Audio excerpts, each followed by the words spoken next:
सभी लोगों को नमस्कार। मैं doctor Himanshu Yadav, assistant professor department of political science. साथ में मेरे पास एक अतिरिक्त प्रभार भी है और प्रभार है राष्ट्रीय सेवा योजना के वरिष्ठ कार्यक्रम अधिकारी का। यह राष्ट्रीय सेवा योजना क्या है, इस विषय पे मैं आपसे बात करूं। क्यों?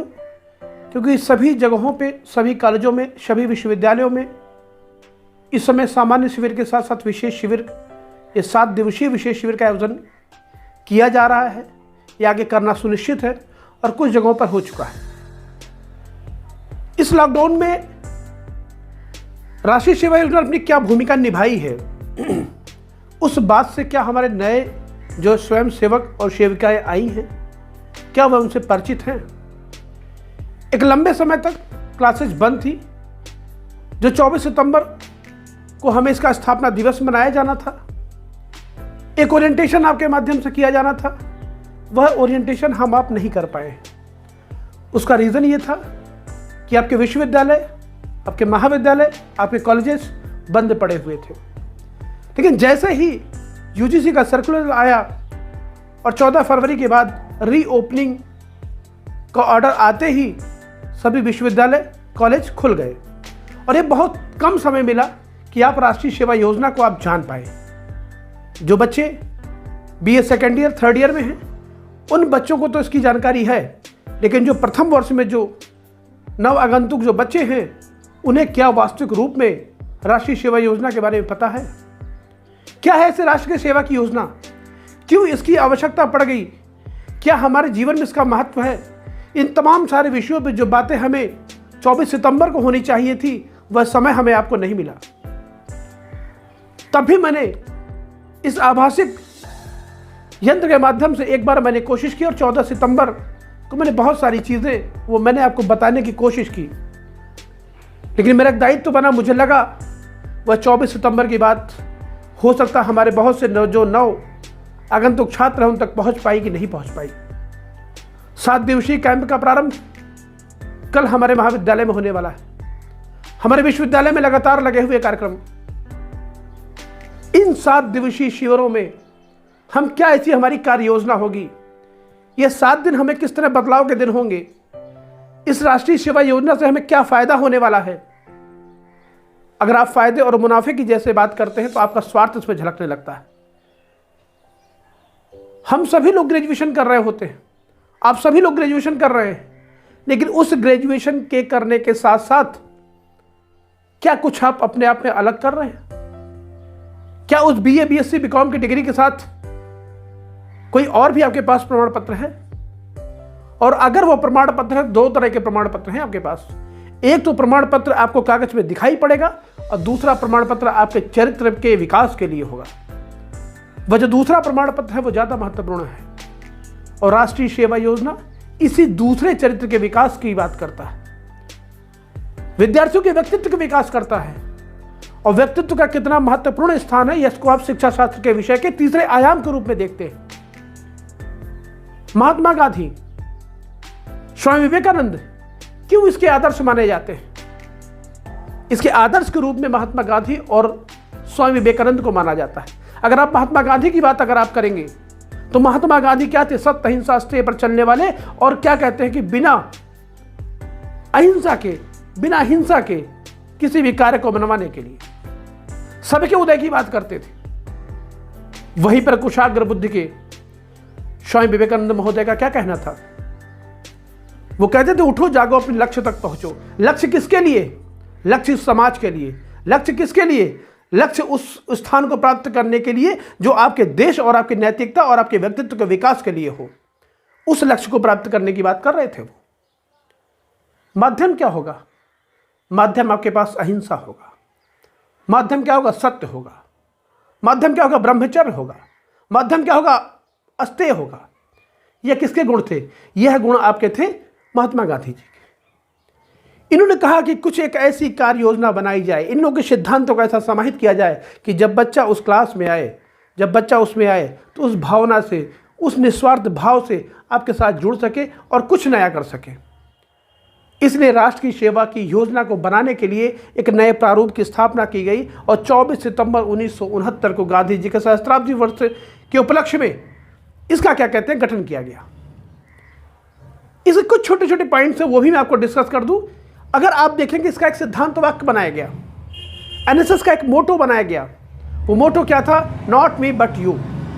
मैं नहीं आप, मैं नहीं आप में आप क्या है। कभी आपने सोचा आपका जैसे आपके पास भाव आता है, उस भाव से क्या संदर्भ है आपका? वह संदर्भ है प्रजातांत्रिक, लोकतांत्रिक, प्रजातांत्रिक, लोकतांत्रिक ढंग से रहना। क्या लोकतांत्रिक प्रजातांत्रिक ढंग से रहना मात्र है? कभी अपनी कल्पना की कि लोकतांत्रिक या प्रजातांत्रिक कहते हैं ना कि भीड़ का तंत्र है ये। वास्तविक रूप में अगर इसको आप सही तरीके से देखेंगे तो भीड़ के तंत्र के साथ साथ क्या है, जो आवश्यकता जिसकी है, आवश्यक जो समस्याएं हैं, उनको प्राथमिकता देना। किसके साथ? सभी लोग आपस में मिलकर। अगर सभी लोग जब आपस में मिलकर काम कर रहे होंगे तब क्या होगा? तब आप प्रजातांत्रिक और लोकतांत्रिक ढंग से काम करेंगे। और एनएसएस का भी मोटो यही है, राष्ट्रीय सेवा योजना का भी मोटो यही है। क्या है? नॉट मी बट यू, मैं नहीं आप। अगर आप इसके लोगो पर जाएंगे, एनएसएस का लोगो भी है, उस लोगो को जब आप देखेंगे, एक चक्र है, चक्र में तमाम सारी तीलियां बनी हुई हैं। यह लिया कहां से गया है? यह उड़ीसा के कोणार्क का सूर्य मंदिर अगर आपको ध्यान में आए, मस्तिष्क पे अगर आप उसको ध्यान करेंगे तो वहां का जो रथ चक्र पर जो आधारित ये श्रृंखला बनाई गई है, रथ चक्र का जो आकार है, उस आकार को आधार पर हमने सीधे सीधे अडॉप्ट कर लिया है उसको राष्ट्रीय सेवा योजना के लोगों को। इस चक्र को लेने की आवश्यकता क्यों थी? क्या था इस चक्र में खास बात? इस चक्र में खास बात थी, यह विशाल चक्र जो था वो सृजन का था, संरक्षण का था, निर्मुक्ति का था, अभिव्यक्ति का था, देश और काल और स्थान के जीवन में परिवर्तन का था। ये तमाम सारे महत्वपूर्ण स्थानों को क्या देता था? एक महत्व प्रदान करता था। इस विशाल चक्र में क्या था? सृजन दिखाई पड़ता था।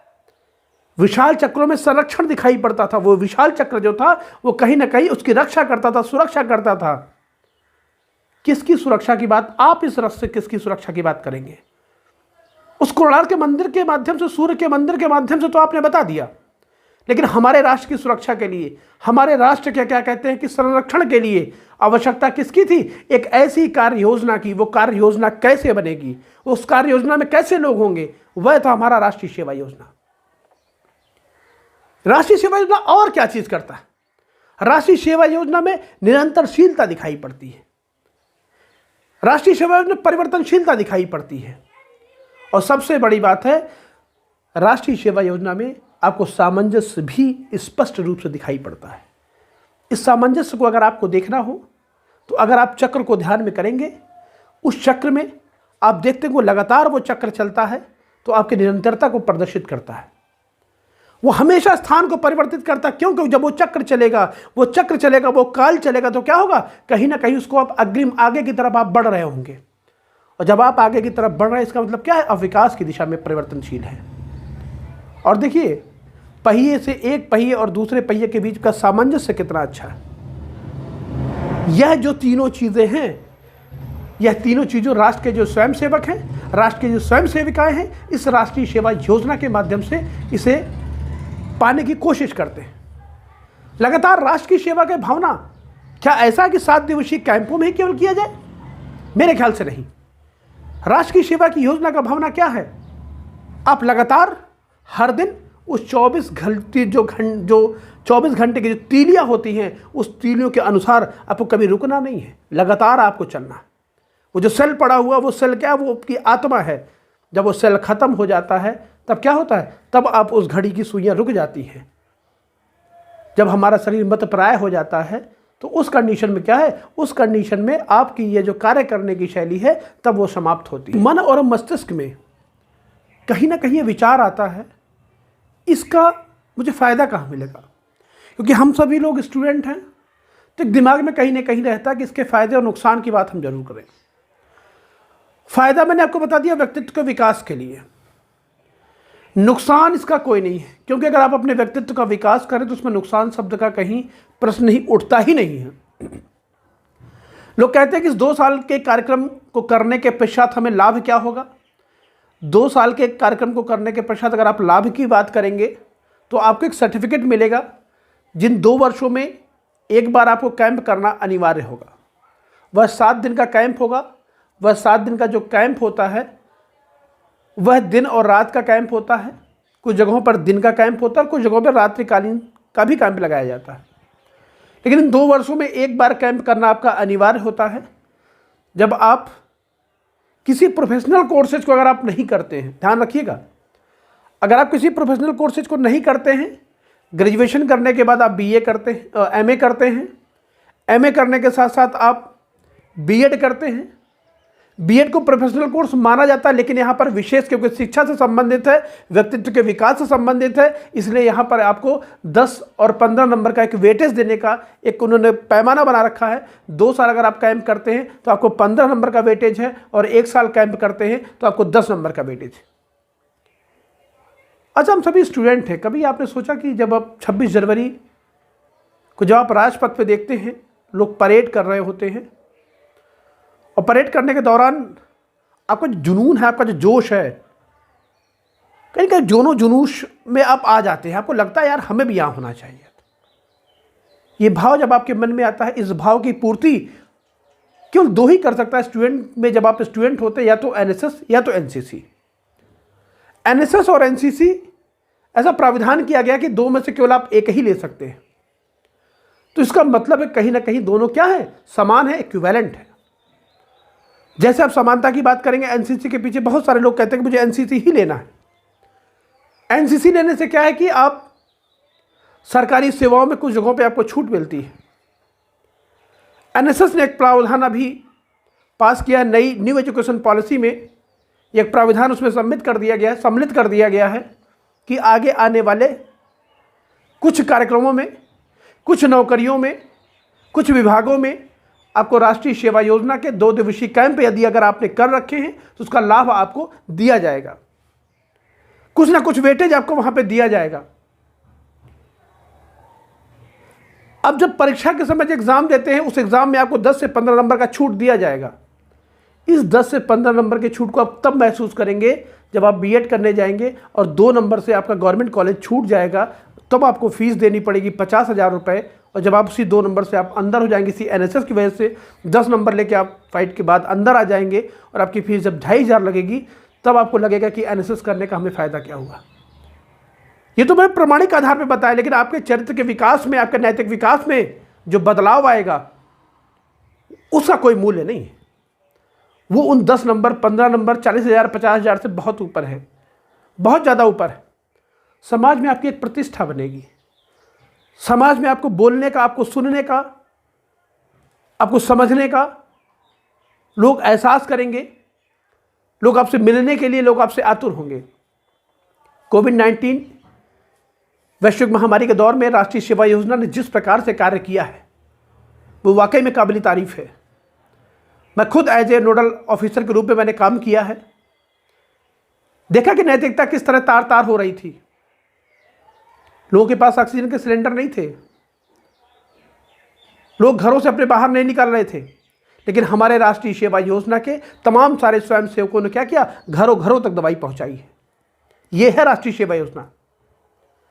पर्यावरण संरक्षण संवर्धन की बात अगर आप करते हैं, पर्यावरण संरक्षण संवर्धन की बात कौन करेगा, कौन उन गाँव तक पहुंचाएगा, कौन उसकी खामियां, कौन उसकी अच्छाइयां बता पाएगा? वो केवल हम और आप हैं।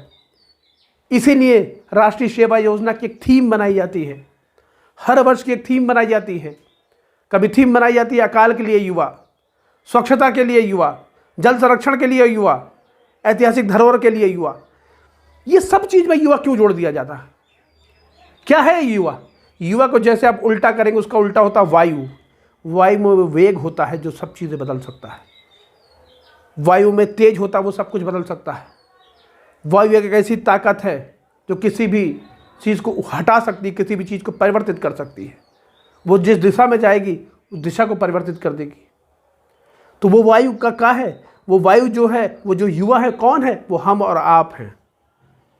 इसीलिए यह जो परिवर्तन लाना है, ये जो समाज में परिवर्तन लाना है, किसके माध्यम से लाएंगे आप? आपके माध्यम से आएगा। और जो लोग इस कैंप को लगता होगा कि 7 दिन बड़े एंजॉय के साथ हम रहेंगे, खाना खाएंगे, लोगों से मिलेंगे, बात करेंगे, ऐसा नहीं है। वास्तविकता में अगर देखा जाए तो इसका जो ध्येय वाक्य है वह सामाजिक सेवा, सामुदायिक सेवा के माध्यम से विद्यार्थियों के व्यक्तित्व का विकास करना। कैसी सामुदायिक सेवा? कम्युनिटी सर्विस है क्या चीज़? उस कम्युनिटी सेवा के माध्यम से रचनात्मकता, सृजनात्मकता का विकास करना, स्वयं एवं समुदाय के माध्यम में स्वयं एवं समुदाय का ज्ञान में वृद्धि करना। तमाम सारे छोटे छोटे इश्यूज होते हैं, उन इशू के बारे में आप उन्हें बताएंगे। समस्या को समाप्त करने के पहले उसमें अपनी व्यावहारिकता का समर्पण करना, अपनी व्यावहारिकता के माध्यम से उसको समाप्त करना, और हर समस्या को अपनी समस्या मान के चलना, हर समस्या में अपनी समस्या का भाव देखना। जब यह भाव अगर आपके अंदर आएगा तो राष्ट्रीय सेवा योजना को सही तरीके से आप समझ पाएंगे और सही तरीके से आप जी पाएंगे। पूछते राष्ट्रीय सेवा योजना में होता क्या है? राष्ट्रीय सेवा योजना में आपने देखा होगा कि मैंने कुछ ग्रुप का निर्माण कर दिए, कुछ मैंने समूह बना दिए। वह समूह मैंने क्यों बनाए? समूह बनाने के पीछे कारण क्या था? लीडरशिप हो सकता है कि कोई छोटा बच्चा हो लीडरशिप कर रहा हो, कुछ लड़कियां, कुछ बालिकाएं लीडरशिप कर रही होंगी, और कुछ वहां पे पुरुष लीडरशिप कर रहे होंगे। आप कभी गौर करिएगा इसके पीछे का रीज़न क्या था? इसके पीछे का कारण ये था, इस समूह में BA, BSc, BCom, MA, MCom कोई भी बच्चा इसके अंदर, सभी तरह के बच्चे इसके अंदर पहली बात तो समाहित है। इस समाहित के समर्पण से अभी समझिए कि मुझे किसी जाति, पाति, संप्रदाय, भेदभाव, क्षेत्रवाद, जातिवाद से हमें दूर रहना है। यह हमारा स्वयंसेवक है, यह हमारा स्वयंसेविकाएं हैं, यह हमारा राष्ट्रीय सेवा योजना का मूल दायित्व है। हम किसी जाति, पाति, धर्म, भेदभाव, संप्रदाय, इन सभी चीज़ों से हम दूर रहेंगे। यह कष्ट और त्याग का कैंप है। ये इसमें कष्ट भी होगा। हम आपको बहुत सारी चीज़ें बोलेंगे, आप हमसे बहुत सारी चीज़ें बोलेंगे। हो सकता हमारे आपके बीच में कुछ ना कुछ मतभेद भी हो, लेकिन इस मतभेद के बाद भी क्या करता है, आपको समाज की सेवा के लिए हमेशा खड़े होना है। अब मलिन बस्तियों को हम चयनित करते हैं। क्यों आवश्यक पड़ गई मलिन बस्तियों को चयनित करने की? मैं अपने कैंप को अब आपको बता दूं। जब मैं अपने कैंप को स्टार्ट करता हूं, सबसे पहले स्टार्ट करता हूं कैंप में ग्रामीण बस्तियों का चयन करता हूं, मलिन बस्तियों का चयन करता हूं। वहां पे कार्य को हम अंजाम देते हैं, लेकिन उस कार्य को अंजाम देने के पहले सबसे पहले मैं हमारे जो शहरी क्षेत्र हैं, हमारा विद्यालय जो है, हमारा जो विश्वविद्यालय जो है, या विश्वविद्यालय शहरी क्षेत्र में होने के नाते सबसे पहले आजकल देखा जाए तो समस्या और गंदगी गांव से ज़्यादा शहरों में पाई जाती है। हमें ये सचेत करना है कि जो हम कूड़े को घर के बाहर डालते हैं वह भाव कैसे हटाया जाए। हम अपने बच्चों को लेकर जाते हैं और उस शहरी क्षेत्र में पहले स्वच्छता कार्यक्रम चलाते हैं, जिससे हर व्यक्ति को यह लगे कि अब बाहर के बच्चे हमारी गंदगी क्यों हटा रहे हैं। और अगले दिन से इस भाव को हम मलिन बस्तियों में जाते हैं, और जब आप मलिन बस्तियों में जाते हैं तो लोग आपका हंसी और मजाक भी उड़ाते हैं। आपसे कहते हैं, जब आप यहाँ साफ़ कर रहे होते हैं तो कहते हैं, ए भैया थोड़ा सा और साफ़ कर देना, ए भैया दोबारा कब आएंगे आप, ए भैया और कुछ बातें ज़रा हमें बताइए, क्या आप हमेशा आएंगे? यह भाव नहीं है। हमको उनके हृदय में परिवर्तन लाना है, हमको उनके हृदय को परिवर्तित करना है। जब आप स्वच्छता कार्यक्रम चल रहे हों तो वो भी आपके साथ आके हाथ मिटाएं, हाथ बढ़ाएं, और हाथ बढ़ाने के साथ साथ जब आप वापस जाएं, अगले दिन से वो नैतिक दिनचर्या में उसको लाके स्वतः उसको स्वच्छता कार्यक्रम को अपनाएं। अगर ऐसा भाव हम जगा पा रहे हैं, ऐसा भाव अगर हम समाज को दे पा रहे हैं, ऐसा भाव समाज के साथ जुड़ के हम देख पा रहे हैं, तब तो हम अपने आप को उत्थान की तरफ ले जा रहे हैं, अपने राष्ट्र के विकास की तरफ ले जा रहे हैं। अगर हम यह नहीं कर पा रहे हैं तो हम केवल एक खाना पूर्ति कर रहे हैं। बहुत सारे लोग हैं जिनको अभी अपने आधार कार्ड के बारे में पता नहीं, बहुत सारे लोग ऐसे जिनको अभी खाते खुले हैं कि नहीं खुले बैंक में, उन्हें वो नहीं पता है। ये हमारी आपकी नैतिक जिम्मेदारी है कि सरकार की जो उज्ज्वला योजना है, सरकार के जो गैस की योजना है, सरकार के जो मतदान करने की जो योजना है, इन सारी चीज़ों को हम बताएं। इलाहाबाद में 26 तारीख को मतदान है। हमारा एक मोटो है कैंप को पहले रखने का एक रीज़न ये भी है कि हम घरों घरों में जाकर उन महिलाओं को निकालेंगे, उन पुरुषों को निकालेंगे, उन वृद्धों को निकालेंगे, और अपने एक एक मतदान का हम उन्हें प्रयोग करने के लिए बाध्य करेंगे, उनसे हम अनुनय विनय करेंगे, जिसके माध्यम से सशक्त लोकतंत्र को हम जन्म दे सकें। हम इस लोकतंत्र के पर्व को मनाते हैं। अब एक बात मैं आपसे और कर दूं, हम बहुत ही शिक्षित लोग हैं, बहुत ही शिक्षित लोग हैं, और शहरों का सबसे गिरता हुआ परसेंटेज है। वोट ऑफ परसेंटेज जब देखा जाता है शहरों में सबसे कम, ग्रामीणों में ज़्यादा पाया जाता है। और एक मत देने का ही अधिकार ऐसा है जो सारे मौलिक अधिकारों में केवल आपको मिलता है, बाकी किसी बाहरी व्यक्ति को नहीं मिलता, विदेशियों को नहीं मिलता, ये केवल आपको मिलता है, भारत के नागरिक को मिलता है और 5 साल में एक बार मिलता है। क्या उसका सही समुचित तरीके से हम इस्तेमाल कर पाते हैं, या यूं ही केवल हम उससे उड़ा देते हैं? अपने महत्व को आप जान पाते हैं या नहीं जान पाते हैं? ये हमारे सबसे राष्ट्र के विकास के लिए, राष्ट्र की कार्य योजना के लिए सबसे ज़्यादा आवश्यक हो जाता है कि हमारे साथ हमारे स्वयंसेवक मिलकर उन ग्रामीण, उन शहरी क्षेत्रों में जो लोग मतदान के प्रति अभी वो जागरूक नहीं हुए हैं, उन्हें जागरूक करना भी है। तो यह जो हमारा 7 दिन का कैंप है, विशेष कैंप है, 7 दिन का जो विशेष शिविर है, इसमें हम बहुत सारी चीज़ें सीखेंगे। विश्वविद्यालय के तमाम जो कैंप छोटे छोटे कई पार्ट्स में लगेंगे, क्योंकि बहुत सारी यूनिट्स हैं, उस यूनिट्स में हम लोग मिलकर काम करेंगे और एक दूसरे से चर्चा और परिचर्चा करेंगे। और निश्चित ही इस 7 दिनों में हम अपने व्यक्तित्व का विकास और समाज में जो समस्याएं हों, उन समाज की समस्याओं में एक चिंता को अपने ध्यान में रखते हुए व्यवहारिकता के माध्यम से उन समस्याओं को दूर करने की भी कोशिश करेंगे। तो आज बस मैं इतनी ही आपसे बात करूंगा। पुनः मैं आपके साथ मैं फिर उपस्थित हूँगा। उसी के साथ नमस्कार।